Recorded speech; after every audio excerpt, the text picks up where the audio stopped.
people like the idea of making millions and others make it happen. In today's episode, we have Cleo Uchoa, and he went from selling cakes on a food bike in Brazil to over $4.5 million in revenue in New York and Miami. And he is the COO of TAP, one of Manhattan's most popular Brazilian restaurants. So, the first question, what's the secret to your success?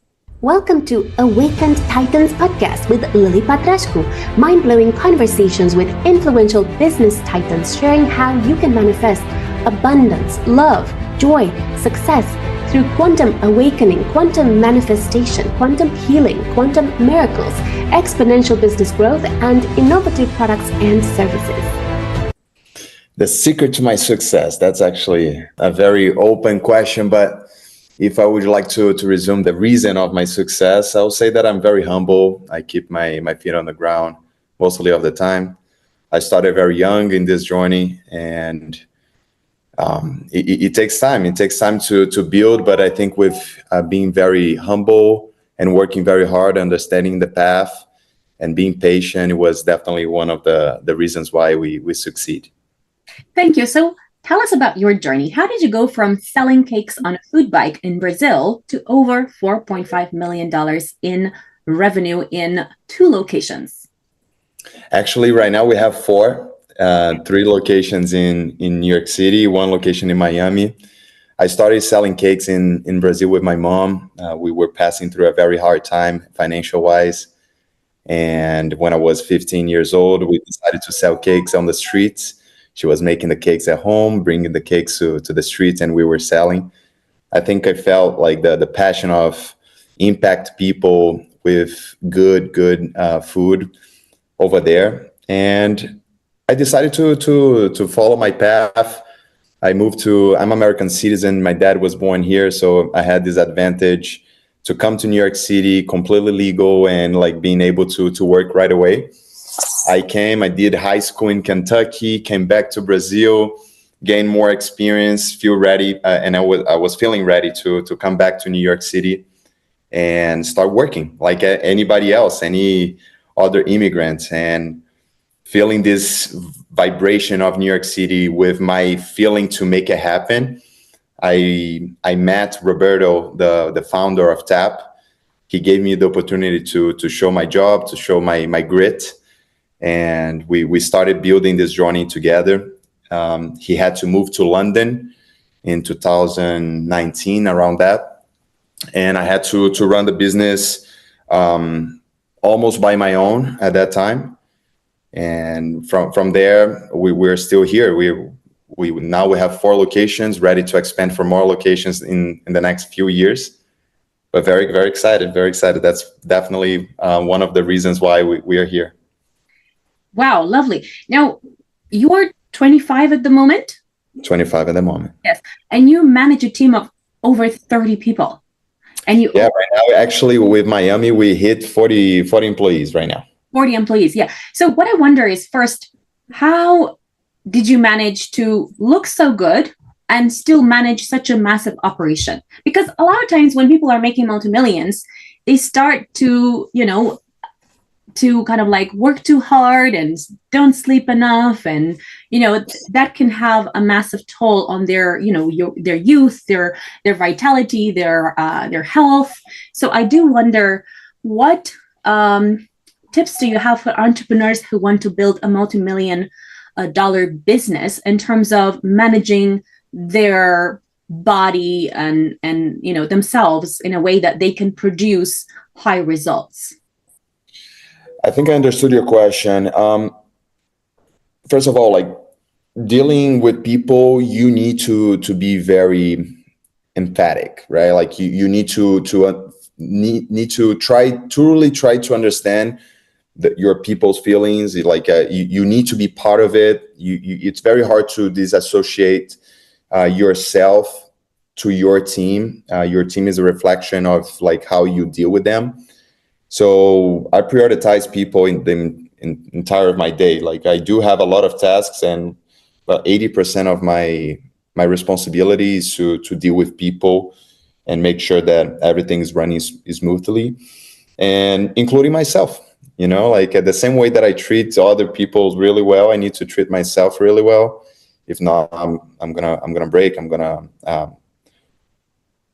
have to reset my energy. So I like to take my 8 hours of sleep. I like to wake up early. I like to have a good, healthy balance, nutritional food meals, and exercise. It's really important to me too. So like in order to keep going and treating people the way that they should be treated, I need to take care of myself, and that's what me and my brother that run the business with me right now, we like to do. Thank you. So tell us, what's the key to making so much money with a restaurant? First, I'm not making so much money, but the restaurant is making so much money. I'm part of the engineer and everything that is happening. In order to the company to make so much money, we are working in a hospitality industry. We need to know how to deal with people. What we like to say, it's not that we are on the restaurant industry, we are on the people industry. So we need to know how to deal with people. It doesn't matter if I have the best pão de queijo, the Brazilian cheese bread, the best sandwich in the world. If I don't know how to deal with people, I need to know how to greet them. I need to know how to have a clear communication with all of those customers, employees, vendors, investors. So what I try to manage mostly of my time, it's my emotional intelligence. Nowadays, it's very easy to go for the hard skills, but I think from now on, the society will need to adapt to the soft skills, need to know how to deal with human beings more than ever. And I think focusing on how to deal with human beings, that's definitely one of the most important tasks. Thank you. Now, I think in the restaurant industry, it's one of the highest stress environments that you can possibly get, because you have so many things that need to happen in a certain way, and you need to have like a certain sequence that gets delivered by a certain time, and the product needs to be in a certain way, and there's just so many ifs, that kind of lead to a great or really poor customer experience. And the problem is, once a customer has a poor experience, they will tell 20 people about it. And now, with social media, they will tell a gazillion people about it. And then it will be on your website forever.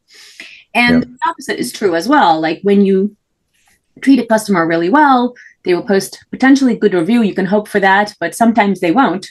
So I wonder how you manage that kind of high stress environment, and how can entrepreneurs manage high stress environments in their workplace so that they don't allow that stress to overwhelm them, and they are able to kind of go beyond that and still create highly productive, high performance environments where people feel loved, wanted, they feel like they belong, and they create their best work. I love your question. Makes totally sense for me. First, I would like to share a funny but not funny, why we work in a very stressful environment. We need to prepare ourselves for that, right? And one thing that I do, I guide my day through my calendar, like any other executive needs to do. And one thing that I put on my agenda, it's like every 2 hours I put the word breathe, because that's the only way that like it's kind of like a reminder, like for myself, that I need to okay, stop, breathe. It sounds stupid, it sounds like silly, but it's not. For me, it's actually really important, because if not, the day takes over, all the responsibilities, the tasks, the calls takes over, and then I feel completely afraid to keep moving forward. So a way to keep going without such a responsibility is definitely to cut your day in steps. Understand that you need to wake up first. Your priority is to take care of you, and then you're going to go to work, follow the calendar, try to breathe, try to manage your expectations. Because as you said, working in a restaurant industry right now, I'm not behind the counter anymore, not that often, but I still feel the heat. The heat's still around me, because we're still working in such a stressful environment. So the way to manage that is definitely one thing that I would like to suggest it's meditation. Meditation helps a lot.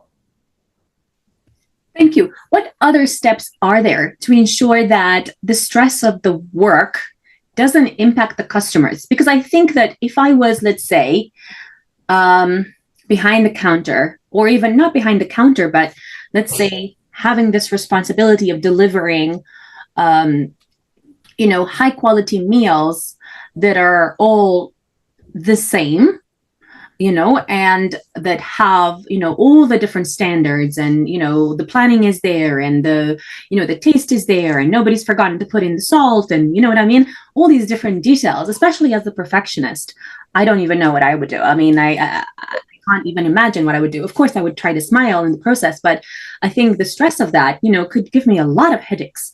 So I wonder, what can entrepreneurs do to make sure that they don't allow that stress to kind of overflow onto their customers?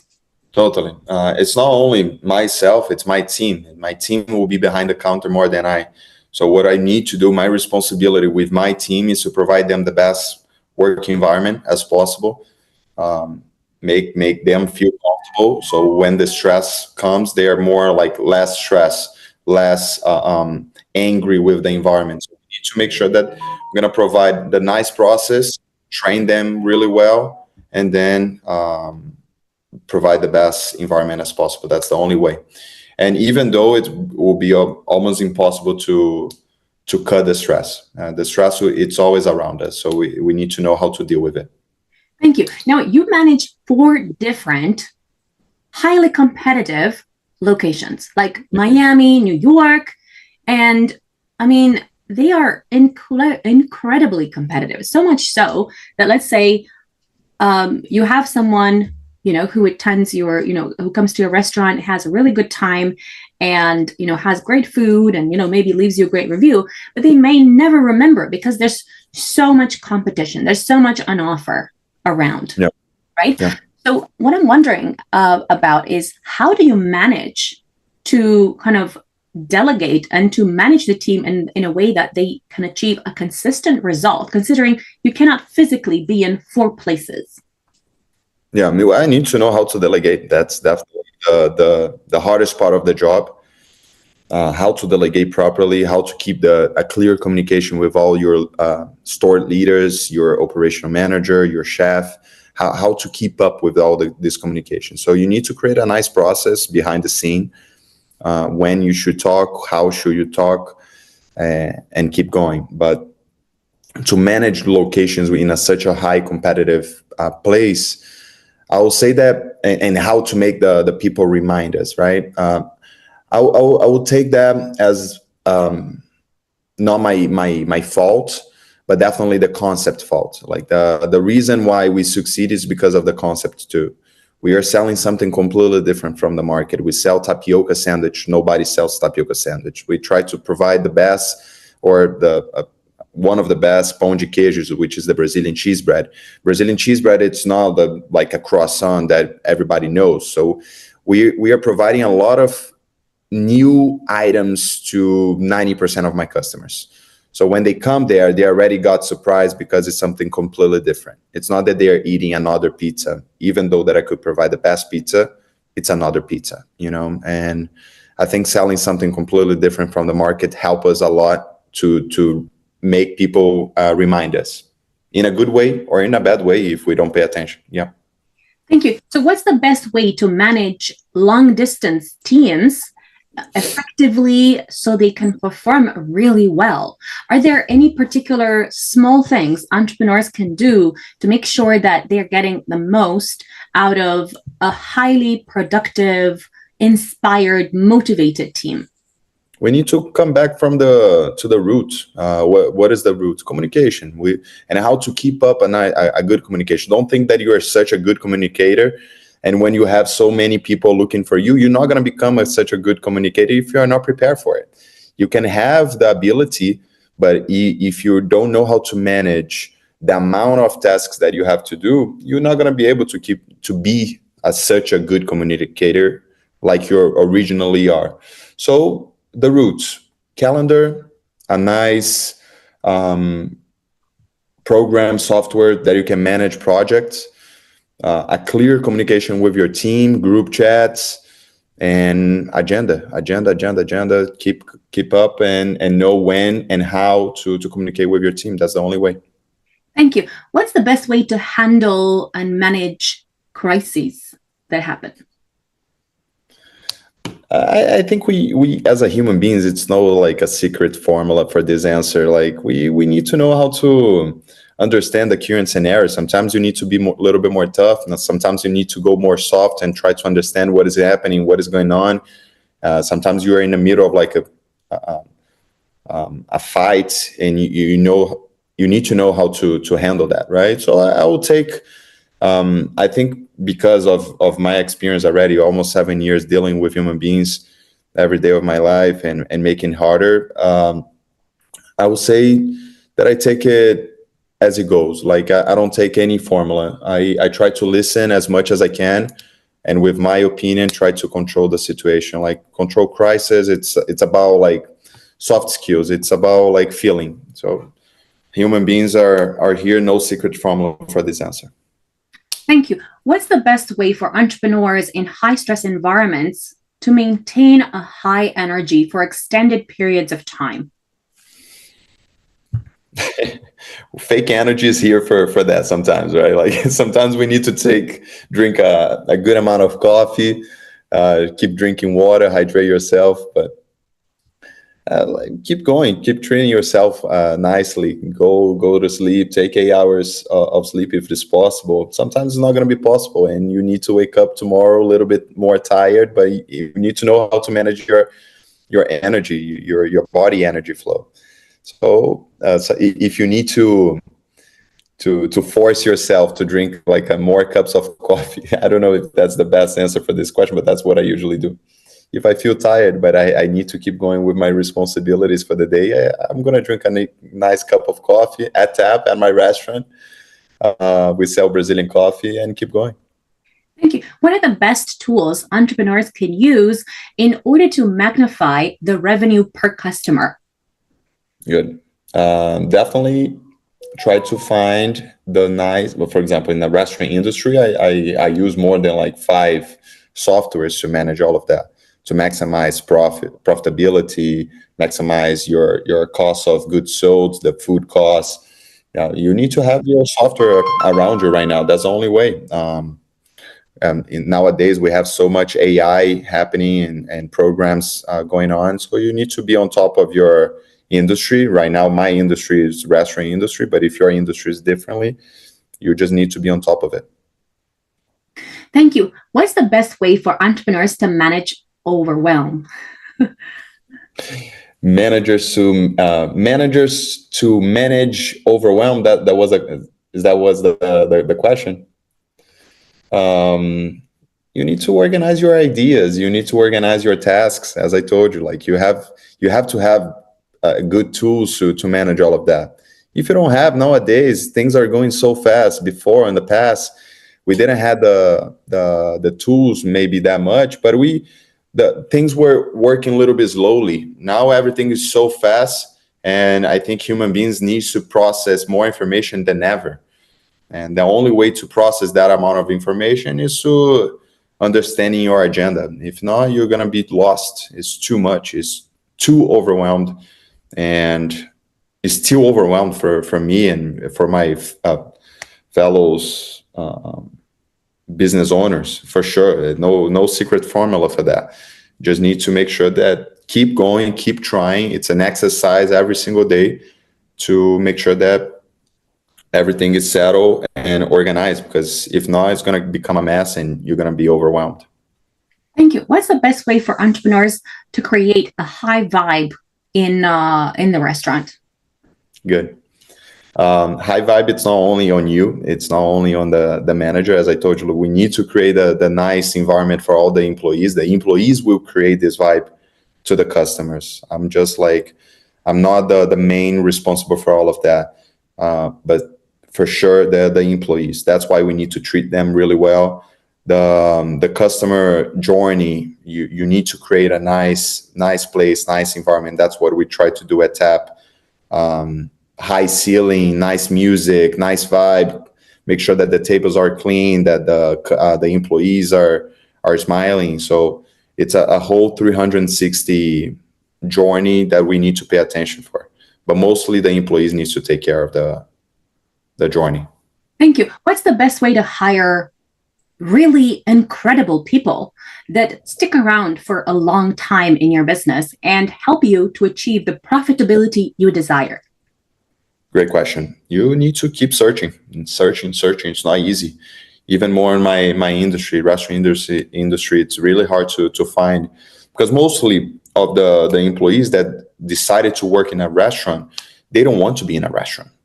They end up there because they need a job, because they need the money. So I have an exercise that we need to grab people that starting, they didn't want to be there, but now they have to be there. And then after this step, they need to start liking your company and being part of it. So you need to keep searching. It's from 50, you're going to find 5. And from the 5, you're going to pick 1. That's the only way. I cannot listen to you. You're on mute. Is there any special way for entrepreneurs to look for these high quality candidates? As in, like, are there particular websites that you recommend, or is it through word of mouth, or what means of finding these high quality employees do you have? Mostly of the time for restaurant industry, it's word of mouth.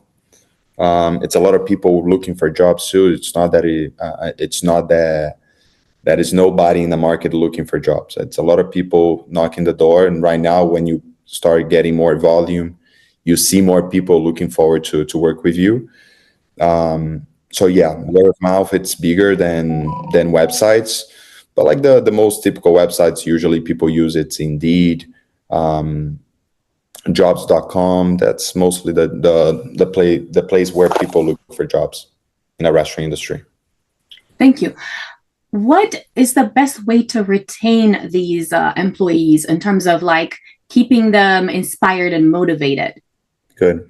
We usually like to say that after 3 months in a restaurant industry, your employee is going to start being unmotivated. You can do whatever you can. They will try to like, is that the right place? Should I keep going? How's my routine? Who I'm working with? So you need to usually after 3 months or 2 to 3 months, have a one-on-one with your employee. Ask the right questions. How you are feeling? How's your routine? How you're feeling to wake up so early? How you're feeling to stay at work until late night? And try to manage their expectations. Create a path for them to keep growing with you. They need to be stimulated more than ever.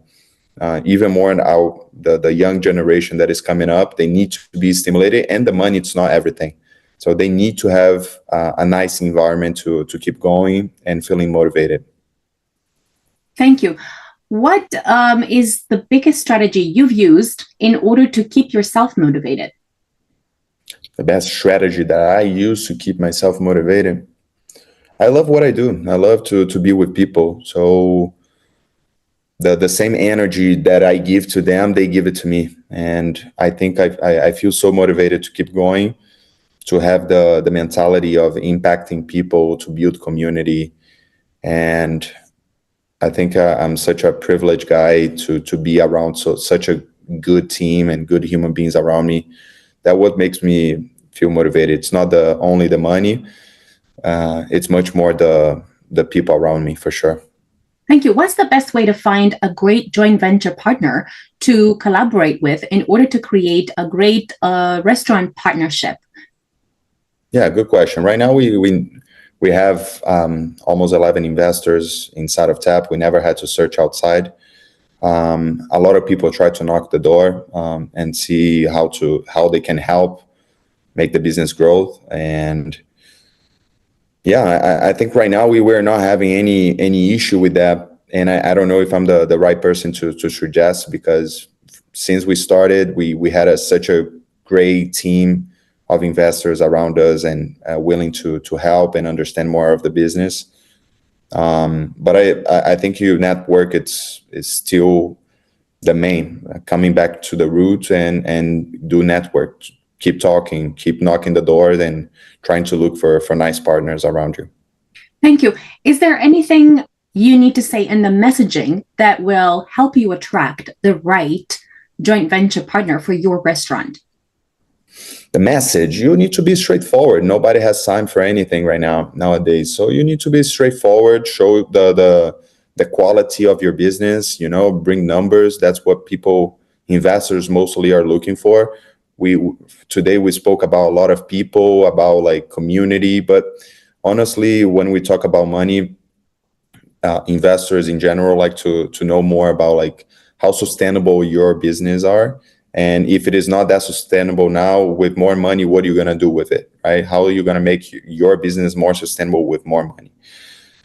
So be straightforward, try to understand what the questions needs to be answered, and try to be clear with your answers.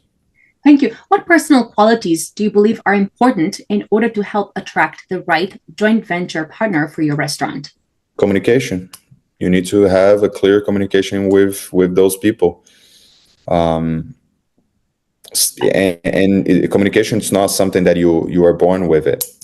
I didn't grow up speaking English, and right now I communicate with my team, my investors, my clients in English. So it's something that you can practice now on within the internet generation. You definitely can find all the answers for how to become a better communicator. Thank you. What do you think has been your biggest winning thing that you've ever done in your life that kind of led you to this point?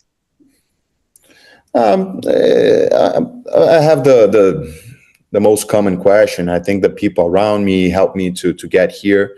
But something that I'm very proud of, and is kind of like a stamp for all this journey, was the Forbes Under 30 that I got.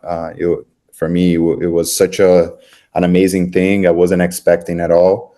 But since I got it, I like to take advantage and show off, so I can gain that attention from the people that I'm talking to, for sure. Thank you. What personal quality do you feel that you have that is essential for other entrepreneurs to have as well to win at life? Knowing how to deal with people. Emotional intelligence, for sure. It's one of my biggest qualities. I know how to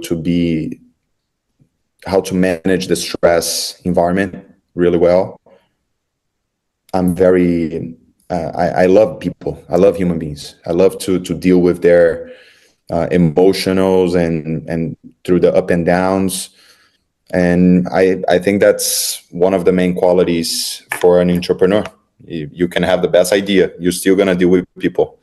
So nowadays, maybe before, it was much easier if you're such an asshole. I'm sorry for the word, but like if you're not a good human being, you could succeed. But I still believe that the right path is to keep thinking about others, be empathic, and make sure that you're going to win with other people around you too. Thank you. What do you think is so special about the way you treat people in your restaurant that makes the biggest difference that other entrepreneurs can leverage as well? Good. I think questions. Be curious about your team. No, be genuine. Try to actually understand their feelings the same way that we want to answer the customers' questions. Like why they're asking, what they're looking for, why they want healthy food, and why we want to provide healthy food. The same way that I want to answer those questions, I need to answer the questions why my employee is not motivated, how to make them be more motivated. That's questions that you need to answer. I'm a big fan of good questions. And Lily, you asked me really good questions today. Thank you. Thank you. And tell me, what drives you? What drives me is definitely the sense of community, the sense of building community around me and being part of it. I just feel myself. I don't see myself above anybody. I just see myself part of the community, and I love this feeling. I grew up watching soccer. I grew up like being a big fan of music, and music, it's all about community. Soccer, it's all about community. And so I take advantage of being working as a COO and manage so many people, and I try to build community. That's, I think, what I was born for. Wow, that was such a fascinating interview. Stay tuned for the next episode and make sure to visit Cleo Uchoa at, tell us where. TAP. We do have at the Upper West Side location near Central Park in New York City, Astoria, Midtown near Grand Central, and now we just opened in Brickell, Miami.